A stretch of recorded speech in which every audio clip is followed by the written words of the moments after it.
या खासदारापैकी एक जण जरी माझ्या समोर आला सर, अशी नाही थोबाडीमध्ये दिलं ना सर, तर माझं नावच अयोध्या नाही सर. तोंडावरती लोकं म्हणत होते, "ए बंड्या, मायचं तू आमच्या गावाला रस्ता दिलास का? हां? तुझ्या मायचं टप्पर तू एकदा गेलास की दुबार येत नाहीस." काळ्या पिळीवरती क्लीनर होता. गावाखेड, परभणी, परभणी करत होता. आज हजारो कोटीचा मालक झालाय हरामखोर. हा उद्धव साहेबांमुळे झालाय. नमस्कार. महाराष्ट्र टाइम्समध्ये आपल्या सर्वांचं स्वागत आहे. महाराष्ट्रात परत एकदा राजकीय भूकंप पाहायला मिळाला आहे. केंद्रबिंदू अर्थातच दिल्ली आहे. ठाकरेंचे खासदार जवळपास 6 खासदार हे शिंदे सेनेमध्ये समावेश झाल्याचं पाहायला मिळतंय. लोकसभा अध्यक्ष ओम बिर्ला यांनी त्याला मान्यता दिल्याचं पाहायला मिळतंय. माझ्यासोबत शिवसेना उद्धव बाळासाहेब ठाकरे पक्षाच्या नेत्या अयोध्या पोळताई आहेत. ताई, महाराष्ट्र टाइम्समध्ये तुमचं स्वागत आहे. ठाकरेंचे खासदार परत एकदा शिंदे सेनेमध्ये गेल्याचं पाहायला मिळतंय. जवळपास 6 खासदार. कसं आहे, मी सकाळी एक पोस्ट केलेली आहे. तुमच्या सत्तेची लालूच नेमकी किती आहे? हं. एक सायन्स बॅकग्राऊंडमधली म्हणून तुम्हाला प्रश्न विचारते, की तुम्हाला जो भस्म्या झालाय, हं. तर तो नेमका कधी तुमचा दुरुस्त होणार आहे एक सांगा. हं. तुम्हाला जर आता फुटाफुटीचंच राजकारण जर मागच्या वेळेला पाहिलं होतं आणि जे आता आज गेलेले आहेत, त्याच्यातले हे स्वतः खुद्द संजय जाधव माझ्या लोकसभेतले, परभणी लोकसभेतले, हं. खासदार नागेश पाटील आष्टीकर, बापरे! त्यांचं तर तास-तासभर मला कॉल करायचे. हं. ताई बाई उद्धव साहेबांना सांग की आता ते माझ्या आजोळचे माझे नातेवाईक, हं. "बाई उद्धव साहेबांना सांग की मला पद द्यायला, मला तिकीट द्यायला, मलाच तिकीट द्यायला." माझ्या घरातल्या लोकांचं मी हे नाही केलं, हं. माझ्या फॅमिली मेंबरचं, की "साहेब तुम्ही म्हणजे ह्यांना हे केलं पाहिजे." म्हणून ह्या माणसासाठी मी उभी राहिली ना आज. म्हणजे खोटं तर इतकं, अरे बापरे! सर मला ह्यांच्याबद्दल काय-काय बोलावं असं झालेलं आहे. आणि खरं तर हा जो एक सत्तेची लालूच म्हणा, सत्तेची भूक, सत्तेचा भस्म्या जो आहे ना, हे जे गेलेले अगोदरचे 40-12 खासदार आणि हे आत्ताचे जे केलेले आहेत, हं. यांना म्हणजे ह्यांचा जीव घेतल्याशिवाय हे इथंच थांबणार नाही. मला एवढंच म्हणायचं आहे. ओके. तर ते दुसरं काय आहे, मुळात जे ऑनलाईन खासदार उपस्थित होते बैठकीला आणि प्रत्यक्षात मातोश्रीवर पण उपस्थित होते. त्याच्यातूनही काही खासदार शिंदे सेनेमध्ये गेलेले आहेत किंवा तसं बघायला मिळतंय. तुम्हाला काय वाटतं, ठाकरेंनी यांच्यावरती जो विश्वास टाकला होता, तो विश्वास सार्थ ठरवला गेला नाही आहे? कारण की ठाकरेंनी जो विश्वास टाकला आहे ते चूक झाली आहे ठाकरेंकडून असं वाटतंय तुम्हाला? मी जेवढं उद्धव साहेबांना ओळखते, जवळून ओळखते, हं. एक बाप माणूस म्हणून हं. आणि एक राजकारणी म्हणून. हं. उद्धव साहेबांइतकं चांगलं माणूस या जगात तुम्हाला कोणी सापडणार नाही. ते अजिबात राजकारणी नाहीयेत. हं. उद्धव साहेबांच्या चांगुलपणाचा प्रत्येकाने फायदा घेतला. हं.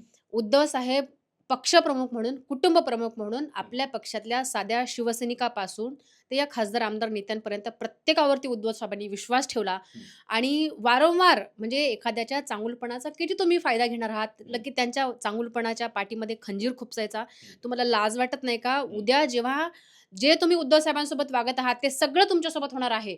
मी जे देव, धर्म मानते, कर्म मानते, त्याच्यातून सांगते तुमच्याकडे कर्माचं फळ येणार आहे. इतकं एखाद्यासोबत एखाद्या चांगुलपणाचा इतका तुम्ही फायदा घेऊ नये.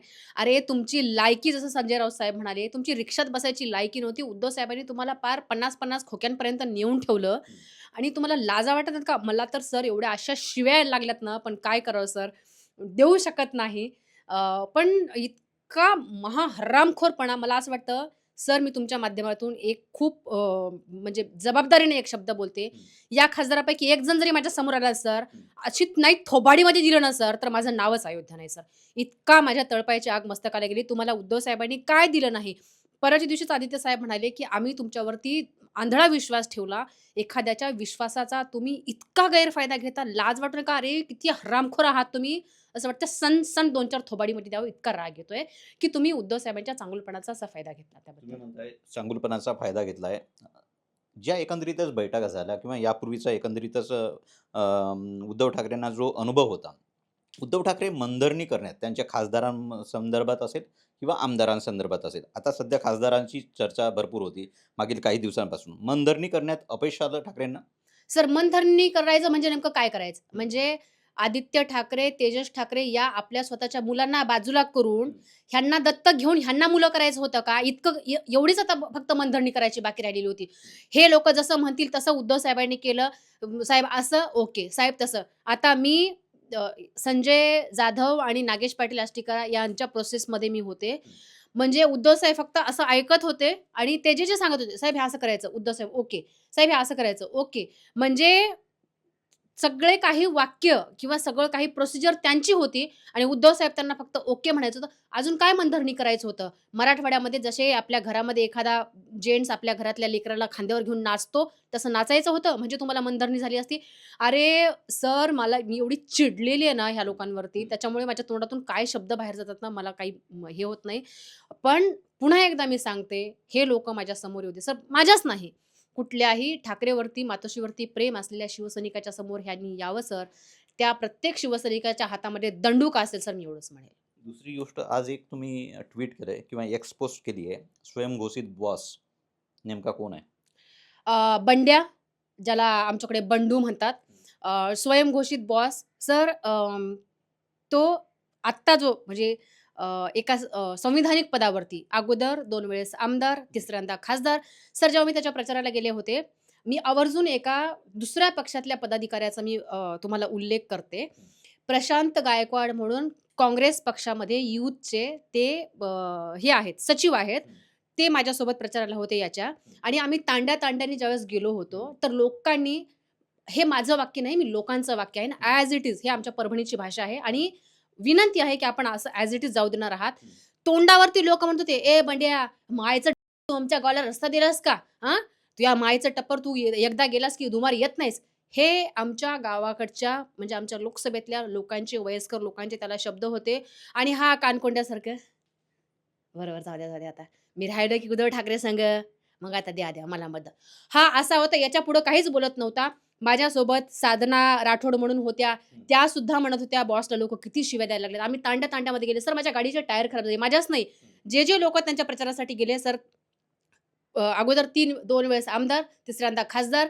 25 वर्षामध्ये यानं एखाद्या कुठल्या गावाला साधा रस्ता दिला नाही. सर आता तुम्ही माझ्या घरामध्ये आल्यावर मला एक कॉल आला होता, रस्त्याबद्दल बोलत होता. त्या व्यक्तीने परवाच्या दिवशी आमच्या गावाला रस्ता द्या म्हणून, तुम्हीच ऐकलात कॉल, मुद्दामून स्पीकरवरती टाकला होता की तुम्ही लोकांनी ऐकावं म्हणून. या हरामखोरला, होय हरामखोरच, या हरामखोरला लोकांनी रस्ता परवा दिवशी मागितला. बरं बघतो, इतकंच समोरच्या व्यक्तीने सांगितलं ना की खासदार असा बोलला म्हणून. तू लोकांचं काहीच, कोणाच्या सुखदुःखामध्ये नसतोस, कशामध्येच नसतोस. आणि तुला अजून नेमकं पाहिजे काय होतं?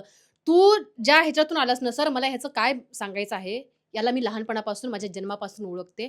चला गंगाखेड, गंगाखेड, गंगाखेड, गंगाखेड, परभणी, परभणी, परभणी, परभणी असा म्हणणारा याचा बाप मोंढ्यामध्ये, मी गरिबीतून आलेली आहे, मी कोणाच्या गरिबीवरती बोलत नाही. याचा बाप 50 पैसे ह्याच्यानी एका पर पोत 50 पैशाचा याचा बाप मुनिमकी करत होता. आणि हा काळ्या पिळीवरती क्लीनर होता. गंगाखेड, गंगाखेड, परभणी, परभणी करत होता. आज हजारो कोटीचा मालक झालाय हरामखोर. हा उद्धव साहेबांमुळे झालाय. आणि हा उद्धव साहेबांनाच म्हणजे सोडून गेलेला आहे. अरे तुला किती अजून तुझ्या म्हणजे वक्कोस्तर तू खायला लागलास ना हरामखोरा, आणि तरी तू म्हणजे सोडून जातोयस आणि स्वतःला बॉस म्हणून घेतोस. तू बॉस सारखी काय गोष्टी केलास? शांत अयोध्या. बॉस सारख्या तू अशा काय गोष्टी केलास की म्हणून तू स्वतःला स्वयंघोषित बाप म्हणून घेतला? एवढंच काय, मी तुम्हाला सांगते, जे माझ्या पोस्टमध्ये अजून एक लिहिलेलं आहे, याचा स्वतःचा सख्खा भाऊ बाळासाहेब जाधव, जो आता भाजपमध्ये कार्यरत आहे, एकाच मायबापापासून पैदा झालेला बाळासाहेब गायकवाडला हा विचारत नाही, तर हा आमचा कधी होणार आहे? हा आमच्या मतदारांचा कधी होणार आहे? मी तुमच्या माध्यमातून संजय जाधवला एवढंच सांगते, आयुष्यात कधी माझ्या समोर येऊ नकोस, नाहीतर मी तुझ्या थोबाडीत दिल्याशिवाय राहणार नाही. ज्या बैठका झाल्या, ऑनलाईन उपस्थित होते काही खासदार, काही प्रत्यक्ष उपस्थित होते. साईबाबांच्या 4-4 वेळा सप्ता पण घेतल्या गेल्या असं पण म्हणणार. हे लोक एकीकडे हिंदुत्वाचा टेंभा मिरवतात आणि दुसरीकडे देवांच्या आम्ही ठाकरेंसोबत आहोत असं त्यांच्यासोबत म्हणतात. हो, दुसरीकडे शपथा मोडतात. म्हणजे तुमच्या बोलण्यावरती विश्वास ठेवा की तुमच्या कृतीवरती विश्वास ठेवावा. म्हणजे तुमचं बोलणं आणि तुमचं वागणं फार एकदम अँगलच सगळा बदलून जातो आहे.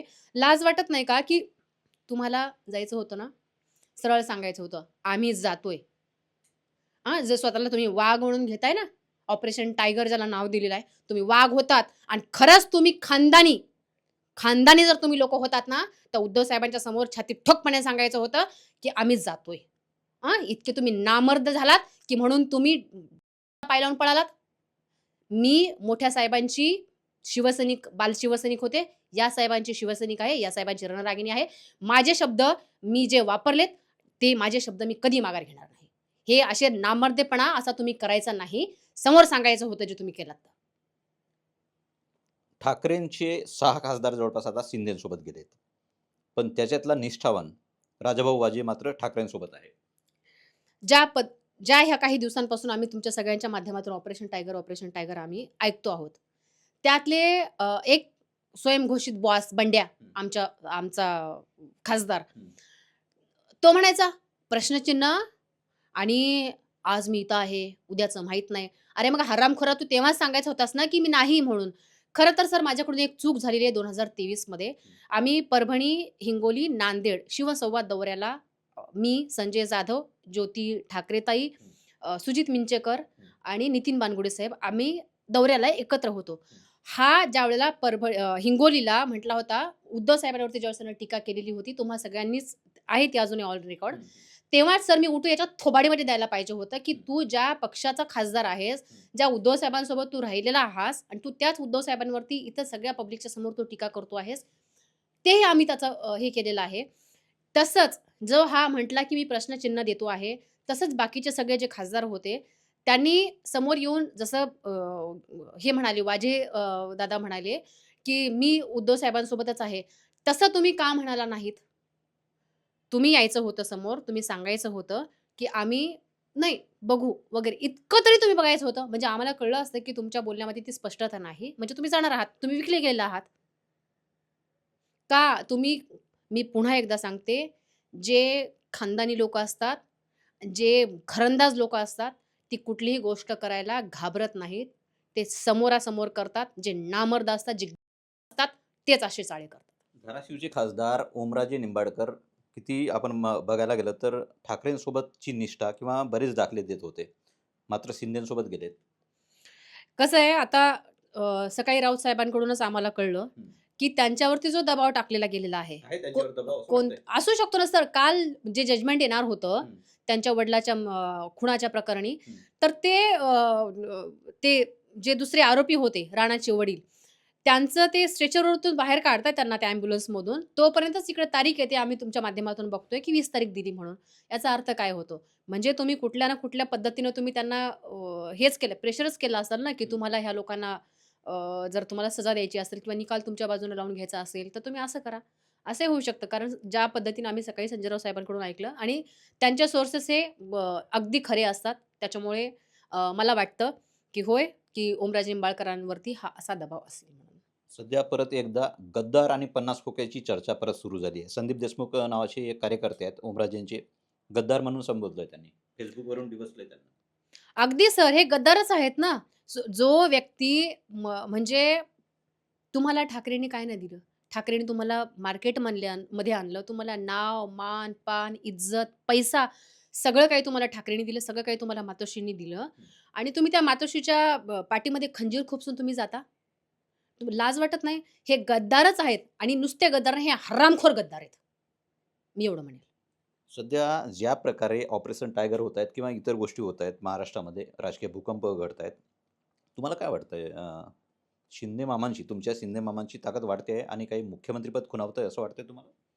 ज्या पद्धतीनं बच्चू कडू त्यांनी सुरू केलेलं आहे, की आम्हाला एकनाथ शिंदेला मुख्यमंत्री करायचं, एकनाथ शिंदेला मुख्यमंत्री करायचे. कसं आहे, की कुठल्याही गोष्टीचा जेव्हा अतिरेक होतो, हं. छोटंसं सांगायचं म्हटलं, जेव्हा एखाद्या गाडीची स्पीड असते, हं. ती वाढते, अपघात होतो, माणूस मरतो. हं. त्याच पद्धतीनं जे माझ्या एकू मामाचं चालू आहे, इकडचे फोड, तिकडचे फोड, तिकडचे फोड, जे आणि हे जेव्हा मी जसं अपघाताचं उदाहरण दिलेलं आहे, जीव घेऊनच हे कुठेतरी थांबेल. कारण ज्या पद्धतीनं ते मी महाराष्ट्रामध्ये एकमेव नेता आहे किंवा ह्या भाजपला मी एकमेव टक्कर देऊ शकतो. हे जे त्यांचं वागणं आहे ना, तर ते मला असं वाटतं, की ते त्यांच्या स्वतःसाठीच आत्मघातकी आहे. त्यांनी याबद्दल विचार करावा. स्वतःला जपा, स्वतःच्या पोराला जपा, स्वतःच्या घराला जपा. इतका सत्तेचा जो अघोरीपणा आहे, तो बरा नाही. तो कुठेतरी तुमचा जीव घेऊन जाईल. एवढंच मी तुम्हाला तुमची भाची म्हणून, मला एक माणूस म्हणून, पक्ष म्हणून, तुम्ही माझ्या पक्षाचा नेता म्हणून, तुम्ही जी गद्दारी केलात, ती मी आयुष्यभर लक्षात ठेवेल. कधीच विसरणार नाही. परंतु एक माणूस म्हणून मला तुमच्या जीवाची काळजी वाटते. त्याची तुम्ही काळजी करा. खासदार सोडून गेलेत आता ठाकरेंना. तुम्हाला काय वाटतं ह्या राज्याच्या राजकारणामध्ये सध्या जे घडतंय, एकंदरीत त्याच्यामागे काही छुपी ताकद काम करते का? कारण की या प्रकारचं मोठं अशा प्रकारचं खासदार विकत घेणं म्हणा तुमच्या शब्दामध्ये किंवा पक्षांतर म्हणा, त्याला लोकसभा अध्यक्ष ओम बिर्ला मान्यता देतात. काय वाटतं तुम्हाला छुपी ताकद किंवा काही अदृश्य हात आहेत? आपल्या देशामध्ये पिढ्यानपिढ्या तोडा-फोडा राज्य करा हे जे चालू आहे, हं. ज्या पद्धतीनं भाजप स्वतःला स्वयंघोषित सगळा मी विश्वगुरू वगैरे सगळ्या स्वतःला संबोधून घेतो आणि ज्या पद्धतीनं ट्रम्प वगैरे त्यांना अ, ज्या गोष्टी दाबून ठेवतात आणि मग ह्यांना कुठेतरी की भारतामध्ये एकमेव आम्हीच पक्ष आहोत, आम्हाला विरोधी लोकांना बोलूच द्यायचं नाही. त्याच पद्धतीनं देशामध्ये जेवढे विरोधी पक्षातले पक्ष आहेत, त्या सगळ्या पक्षाला एक करून म्हणजे फोडणं चालू आहे. का? कारण तर तुमचा जो तुमचा जो भोंगळा कारभार चालू आहे, त्याच्यावरती अंकुश ठेवायला तुम्हाला एक सक्षम, एक मजबूत असा तुम्हाला विरोधी पक्षातले नेते तुम्हाला ठेवायचे नाहीयेत. म्हणून आणि एकदा का सगळे सक्षम लोकं, सक्षम पक्ष संपले, की मग तुम्ही सगळ्या रस्त्यांनी नागडे नाचायला ना, उलाला, उलाला करायला तुम्ही मोकळेच आहात. त्यामुळे हे सगळं तुमचं चाललेलं आहे आणि भाजप असेल किंवा आत्ता एकनाथ शिंदे असतील, जो ह्यांचा अघोरीपणा आहे आणि सर ते दिवस काही जास्त दूर नाहीयेत. ज्या पद्धतीनं नेपाळमध्ये झालं, हं. ते जास्त दिवस दूर नाहीयेत सर. जनजी क्रांती कारण होईल. अगदी. सर ज्यांची जरी नाही झालं ना, हं. तुमच्या सगळ्यांच्या माध्यमातून सर एक आता पेट्रोल पंपासाठी ज्या लाईन लागल्या होत्या, हं. त्या एका बाईनी किती घाण-घाण शिव्या दिल्या सर ह्या लोका जेनझीचं नाही. ती त्यांच्या मुलाला नोकऱ्या नाही वगैरे काय-काय बोलते. याच्यामध्ये प्रश्न फक्त जेनझीचा नाहीये सर. या देशामधली, या राज्यामधली जी सुज्ञ जनता आहे ना, यांना यांची जागा दाखवून दिलेली आहे. मला सांगा, आत्ताच हे का केलं मध्येच 2 वर्ष झाल्याच्या नंतर का? पुढे की आम्हाला अजून 2 वर्ष आहेत. पुन्हा आता हे कुठलीच निवडणुका नाहीयेत, पुढे काही दिवस. त्याच्यामुळे हे काय आता पक्ष फोडला, ते तोडला, सगळ्या गोष्टी केल्याच्या नंतर हे काय करणार आहेत? मस्त 4-6 महिने कुठेतरी आराम करतील. हं. लोकांचा थोडासा राग शांत झाल्याच्या नंतर लोकं हे काय करतील? मतदारसंघात फिरतील. पण माझ्यासारखे लोकांचं तुम्हाला सांगते, आम्ही नेहमी लक्षात ठेवू, हातात दंडुका आम्ही घेतलेला आहे. आम्हाला मातोश्रीचा आदेश असो, नसो, आम्ही यांना ह्यांचीच जागा दाखवणार. कारण आमचं कसं आहे शिवसैनिकांचं, आम्ही मातोश्रीचा आदेश शिरसावंदे म्हणून असतो. आमचे उद्धव साहेब शांत आहेत, संयमी आहेत. त्यांना जो आक्रमकपणा जो एक शिवसैनिकांमध्ये आहे, ते आम्हाला सांगतात, "शांत राहा, शांत राहा. ते तुम्हाला कुठेतरी अडकवतील." या पद्धतीनं ते आमचे कुटुंब प्रमुख म्हणून, आमचा बाप माणूस म्हणून ते आम्हाला सांगत असतात. पण आम्हाला तुमच्या माध्यमातून आमच्या बाप माणसाला सांगायचं आहे, शिवसैनिकांच्या बाप माणसाला, शिवसैनिकांच्या कुटुंब प्रमुखाला सांगायचं आहे, की आम्ही प्रत्येक शिवसैनिकांच्या आमच्या हातामध्ये दंडुका घेतलेला आहे. त्यामुळे आता ही जी काही लढाई आहे, ती प्रत्येक शिवसैनिकाने आपल्या हातात घेतलेली आहे. तर धन्यवाद ताई आमच्याशी संवाद साधल्याबद्दल. आगामी एकंदरीतच 2-3 दिवसामध्ये या 6 खासदारांचा शिवसेनेमध्ये पक्षप्रवेश होईल. नेस्कोमध्ये 19 तारखेला वर्धापन दिन आहे. त्यामध्ये या खासदारांचा पक्षप्रवेश होईल, असं पण म्हटलं जात आहे. दंडुका हातात घेतला आहे. योग्य जागी, योग्य वेळी आम्ही त्यांना त्यांची जागा दाखवू, अयोध्या पोळ अशा पण म्हणाल्यात. मी कुमार टेंबरे, महाराष्ट्र टाइम्स ऑनलाईन, मुंबई.